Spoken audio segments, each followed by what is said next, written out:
이게 지금 정말 역대급입니다. 지금 현재 없네요. 보니까 1366대 1. 네. 1366대 1. 네. 지금 이 수준이면 한 1500대 1은 뭐 1500대 1 가뿐히 넘는다. 넘고 한 2000대 1까지도 갈 수 있지 않을까라는. 네. 이제 이게 시사특공대. 시사특공대. 얼마면 될까? 얼마면 되겠냐? 매일 그대와 도란도란 둘이서 얘기하고파.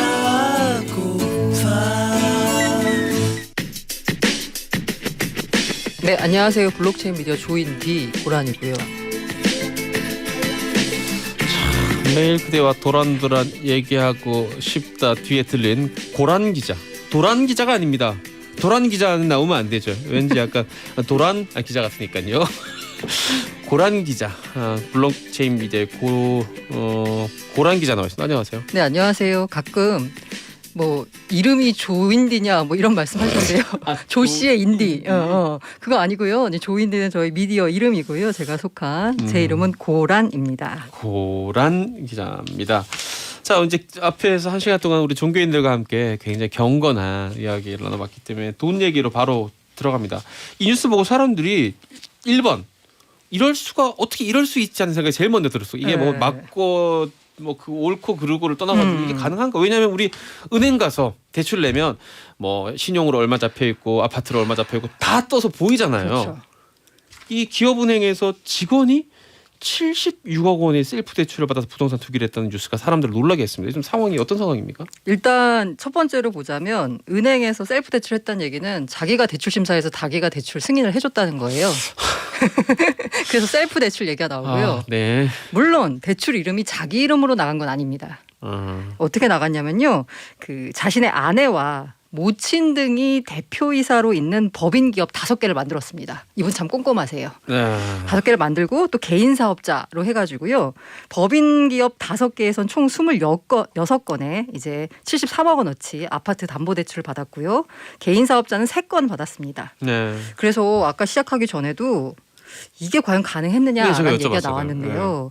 이게 지금 법인 기업 5개 26건이잖아요. 네. 그러면 한 기업당 5건 정도 되는 겁니다. 네. 근데요, 이 법인 기업이라고 하는 게 이 부동산 세금을 좀 피하기 위해서 법인 회사 세우는 게 굉장히 많았어요. 참 많았죠. 네, 이렇게 네. 하면 세금을 좀 덜 내니까요. 그러니까 임대사업자 등록하고 뭐하고 이러면서 네. 그러다 보니까 한 법인 기업이 부동산 투자를 전문으로 하는 뭐 5건 정도 대출 나가는 건 그 기업 입장에서만 보자면 그렇게 많은 건수는 아닙니다. 네. 네. 그리고요, 그래서 이분이 주로 이제 경기 화성시에 있는 아파트나 이제 오피스텔 등을 많이 사들였는데요. 네. 여기가 보면은 그 아마 화성이라서 아마 동탄 지역일 것 같아요. 네네네. 아파트가 많다 보니까 실제로 이런 대출이 많이 이루어지는 지역이기도 하고 갭 투자가 활발했던 지역이기도 합니다. 그래서 이제 A 차장을 검사를 한 달 동안 했대요. 그래서 기업은행에 해보니까 이게 문제가 있다 싶어서 일단 면직 처분을 했고요. 문제가 많이 되니까 형사고발 등 법적 조치도 검토하기로 했습니다. 그럼 여기서 드는 의문이 이게 셀프 대출이 아무리 법인기업 이름을 달리했다라고 해도 이게 조금만 들여다보면 잡아낼 수 있는 거 아니냐라고 했는데 첫 번째로 말씀드리자면 은행이 꼼꼼하게 잡아냈어야 하는 건 맞습니다. 근데 맞는데요. 제가 우리 20년이 넘게 했지만 첫 직장이 은행이었거든요. 이야. 네, 은행이었는데 은행에서 대출이 이루어진 구조를 보면은요. 일단 신용대출은 무척 꼼꼼합니다. 그렇겠죠. 담보가 없으니까. 네, 근데요. 아파트 게다가 LTV가 40% 수준으로 되면 아파트 값이 반토막이 나지 않는 이상 은행이 돈 떼어먹을 일은 없어요. 그러다 보니까 담보만 있으면 아파트 대출을 쉽게 나갑니다. 물론 승인이 이루어지려면 지점장의 승인이 있어야 됩니다. 근데 지점장 입장에서는요. 회사 이름이 다르니까 그리고 한 회사당 한 5건씩 나가는 거니까 그닥 문제 삼았을진 않을 것 같고요. 만약에 좀 더 꼼꼼했다면 그 회사의 대표가 누구냐? 그런데 이름이 승인해준 같네. 갔네 이렇게 해가지고 문제 삼았을 수는 있겠죠. 그러니까 이런 것 같아요, 기자님. 이렇게까지 할 줄은 몰랐던 거지. 이 사람 정말 진짜 대단하십니다. 어떻게 네. 이렇게까지 하나 싶어요. 아마 이분은 사업을 해야 될 것 같아요. 이런 사람들이 사업을 좋은 방향으로 제대로 해야 돼요. 이게 나도 보면서 대단하다 네, 대단해 대단합니다. 진짜 생각을 했습니다. 자, 일단 이게 뭐 제일 극적인 어떤 상황일 수도 있겠습니다만 이런 식의 크고 작고 비슷한 류의 법인을 통한 편법 갭 투자가 많이 이루어진 걸로 지금 많이들 보고가 되고 있지 않습니까? 이렇게 부동산 투기가 많다고 보니까 우리 금융감독원 있는 것처럼 네네. 막 이 저 증권이나 뭐 펀드나 이런 거 이제 조사하고 금융회사를 조사하는 금융감독원이 따로 있잖아요. 네, 맞습니다. 그것처럼 부동산 관련된 것도 뭐 기구를 하나 만든다는 얘기가 있었는데 좀 구체화될 것 같아요. 그래서 부동산 감독 기구를 만든다라는 얘기가 문재인 대통령이 아마 제 기억으로 한 지난달쯤에 말씀하신 것 같아요. 네. 그러면서 막 설왕설래가 오갔는데 오늘 아침에요. 홍남기 부총리가 제가 지난주에도 아마 말씀드렸을 것 같은데 수요일 날 이상하게 굵직한 부동산 관련된 뉴스가 많이 나온다. 네네네네. 그 왜 그러냐? 그랬더니 수요일 날 부동산 시장 점검 관계 장관 회의가 열리기 때문입니다. 그리고 그 결과가 기사로 나오고. 네, 맞습니다. 여기서 이제 홍남기 부총리가 말씀하신 게요. 부동산 시장 교란 행위를 차단하기 위해서 불법 행위 대응반을 부동산 거래 분석원으로 확대 개편하겠다라고 했습니다. 지금 현재 이 불법 행위 대응반이라고 하는 게 있는데요. 국토부 안에 있는 하나의 그 TF 조직입니다. 네. 임시 조직이에요. 근데 이게 13명입니다. 이 13명이서 전국에 있는 부동산 이상 거래를 감독한다? 불가능하죠. 이게 어렵죠. 네. 그래서 이게 좀 더 약간 투기적 거래, 불법 거래를 집중적으로 보기 위해서 부동산 거래 분석원을 만든다라고 발표했거든요. 이거 이제 형태를 보자고 하면 그러면 금융감독원처럼 금융감독원 한 2,000명 정도 된 직원이거든요. 네네. 조직이 크죠. 그러면 2,000명짜리 또 기구 하나 나오는 거냐라면서 말이 많았는데 그건 아니고요. 정부 외부의 독립기구가 아니라 지금 금융위원회 산하의 금융정보분석원이라고 있습니다. 이게 어떤 부서냐면 산하에 있고요. 우리가 그러니까 불법 자금 거래가 이루어지지 않았냐, 뭐 테러 자금에 쓰이지 않았냐 이걸 감독하기 위해서요. 아시는지 모르겠지만 1,000만 원 이상 거래하잖아요. 현금이 아니라 뭐 은행을 통해서 보낸다든가 하면 이거 다 보고가 됩니다. 근데 내가 정상적으로 거래했기 때문에 저한테 아무 연락이 안 오는 건데요. 만약에 이게 좀 뭔가 의심 거래다라고 하면 아마 연락이 갈 겁니다. 그런 식으로 금융정보분석원처럼 국토부 산하에다가 국토부 아래에다가 부동산 거래 분석원을 만들겠다라는 방침이고요. 시장에서 이게 금융감독원은 금융기관을 감독하는 곳이거든요. 네. 회사를 감독하는 거죠. 금융회사라고 하는 게 개인들한테 돈 모아가지고 개인 돈을 가지고 이른바 장사를 하는 거잖아요. 그렇죠. 만약 문제가 생기면 개인들한테 피해가 갑니다. 네. 그런데 부동산 감독원이다라고 하면 부동산 거래는 누가 하냐면 그냥 개인이 하죠. 개인이 하죠. 예. 그럼 개인 간 거래를 들여다본다? 이건 사생활 침해 또 논란이 있을 수도 있거든요. 그래서 이게 과연 맞느냐라는 얘기를 했는데 이에 대해서 이제 정부 입장은 우리가 부동산 감독원이 아니다. 부동산 거래 분석원. 감독이 아니다라고 이제 강조를 합니다. 이에 대해서 또 일부에서는 말장난하냐라고 이제 뭐 비판하기도 하는데요. 어쨌든 정부 입장은 그냥 불법 행위를 조금 더 이렇게 각각 기관마다 기능이 흩어져 있다 보니까 뭐 금융정보분석원에 흩어져 있다든지 감정원, 국토부, 금융위 이런 식으로 이제 흩어져 있다 보니까 일괄로 단속하기 어렵다는 얘기예요. 그래서 이제 하나로 볼 수 있는 상시 기구를 만든다는 거지 뭐 개인 사생활 침해나 이런 논란은 없다라고 강조했습니다. 일단 뭐 사생활 논란은 뭐 나중에 보도록 하고 이 현실적으로 제대로 감독할 수 있느냐고 생각이 드는 게 아까 고란 기자님 말씀하신 것처럼 2,000명이 근무하는 금융감독원에서도 이 회사들을 보는데 이거 부동산이라는 게 거래 건수가 차원이 다르게 많잖아요. 네, 맞습니다. 이거 볼 수 있을까요? 가능합니까? 들여다보는 게? 아니 근데 이제 모든 거래가 다 불법이라고 하면은 불가능한데요. 대부분의 거래는 이제 합법 거래인 거고 네. 불법 거래는 적다라는 가정하에서 가능한 거죠. 그런데 주로 어떤 거래를 들여다보냐라고 하면 아까 말씀드린 어떤 걸 봅니까? 국토부 산하에 있는 대응반 있잖아요. 네. TF 조직으로 있는 그곳이 들여다보는 게 뭐냐면요. 고가 주택입니다. 고가 일단 비싼 집들. 근데 여기서 고가의 기준이요. 9억 원이에요. 그게 네. 십수년 전에는 고가라고 할 수 있었겠지만 네. 지금은 서울 아파트 중위 가격이 9억 맞습니다. 원이잖아요. 중위 가격이라고 하는 게 1등부터 100등까지 세웠을 때 50등이 지금 9억 원이 넘는다는 얘기잖아요. 저희 앉아 있는 이 SBS 방송국 네. 주변에 다 고가 아파트예요. 그런 식으로 말하면 우리 눈으로 보이는 아파트는 다 고가 네, 아파트예요. 맞습니다. 그러다 보니까 만약에 이제 발표를 할 때 대응반이 지금 모니터링하고 있는 그 기준을 아마 그대로 갖고 올 거다라고 이제 얘기를 했기 때문에 그렇다면 9억 원 이상 거래를 들여다본다는 건데 많은데. 이게 과연 가능하냐라는 거고요. 사실 지금 현재로서 굳이 분석원을 만들 필요 없이요. 각 각각 부처마다 그 담당하는 곳들이 있잖아요. 네. 이것들이 제대로 역할만 수행하면 굳이 만들 필요 없습니다. 정부 입장에서는 이걸 만들어서 부동산 투기를 근절하겠다라는 건데 이 만들겠다는 근저에 깔린 가정은 뭐냐면요. 지금의 부동산 시장 급등이 투기 때문에 발생했다라는 겁니다. 그 인식에서 나오는 거죠. 네. 그 인식. 그렇기 때문에 전문가들은 이거 만들어서 불법 거래나 투기를 근절한다고 해서 부동산 가격이 잡힐까? 이에 대해서 약간 의문을 제기합니다.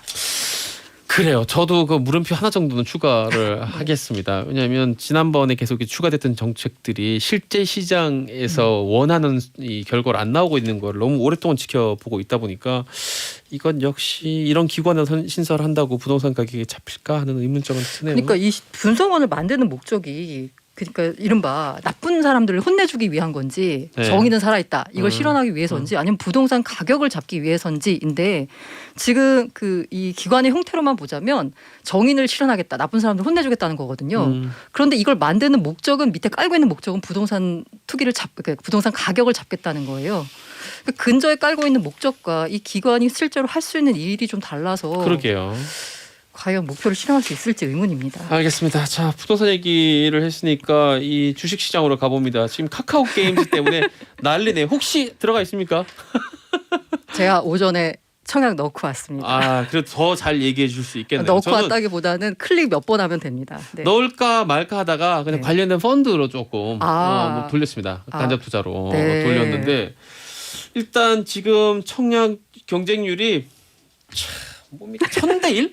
맞아요, 이거? 이미 숫자가? 오전에 1000대를 넘었고요. 제가 12시쯤에 그 청약 넣었거든요. 네.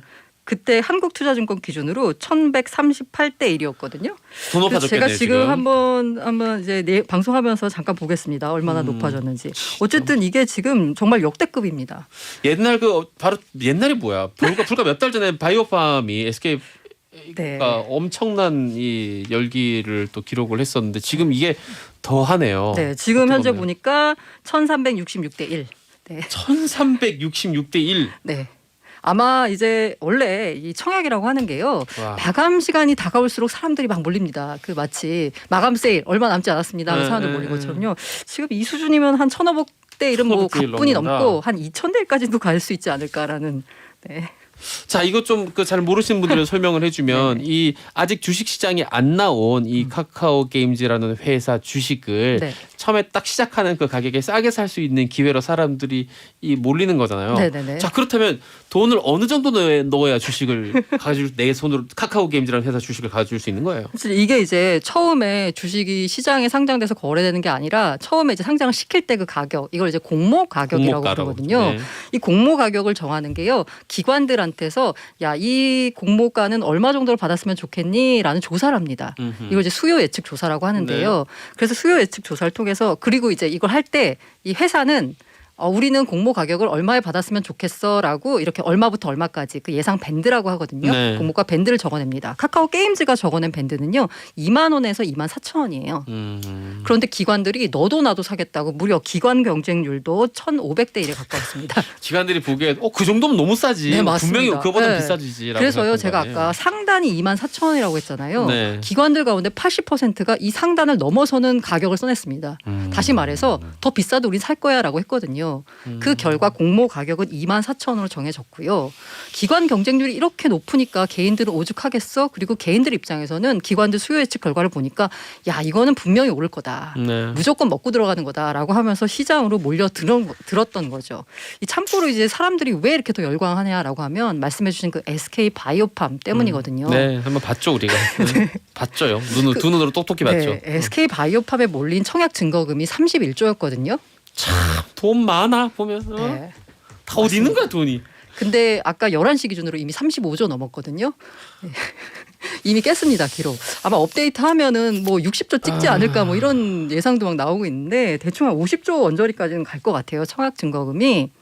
그래서 원래 이런 거 하면 기자들이 나가가지고 그 이른바 스케치 기사를 쓰거든요. 네. 얼마나 이 청약 열기가 뜨거운가. 근데 사실 요새 대부분 젊은 사람들은 온라인으로 하잖아요. 다 이걸로 하죠. 네. 그러니까 이 숫자로 표현되는 경쟁률, 청약 증거비 얼마 모였다. 이거 말고는 좀 살아있는 생생한 느낌이 없어요. 그러니까 많이 하고 있는 게 그 주관사인 증권사 이제 객장으로 가가지고 취재를 합니다. 그럼 객장에 오는 분들이 누구세요 주로? 또 어르신들이 많겠죠. 어르신들이 많이 오시죠. 그 이제 어르신들 중에 한 제가 기사를 보니까 85세 85세 투자자가 이 카카오 게임즈 그 청약을 네네네. 하려고. 자, 이분이요. 난생 처음 비대면 계좌 만들고 노후 자금 1억 원 넣었는데 돈 버는데 귀찮은 게 어디 있겠어요 이러면서 나오셨대요. 이분 뼛속까지 자본주의 어르신이네요. 돈 버는데 귀찮은 건 없다. 네. 아하. 그러면서 뭐 만난 분들이 다 뭐 그 어떤 이제 68세 이분은 6억 가량 지금까지 모았던 단 탈탈 털어가지고 청약 증거금으로 넣었다. 요즘 라고 유행한 하십니다. 표현으로 영끌 네, 맞습니다. 청약이네요. 네, 이런 분들 진짜 많고요. 또 한 인상적이었던 인터뷰가 야 DNA 투자 모르세요? 기자님도 여기서 이러고 하실 때 아니에요라는 말을 한 사람이 있었는데 DNA 투자가 뭘 것 같으세요? DNA 뭐예요? DNA 투자는? 뭐 무슨 가물을 해라. 본능적인가요? 그런 건 줄 알았어요. 뭐예요? 그러다 보니까 do not ask. 아. 묻지 말고 투자해라.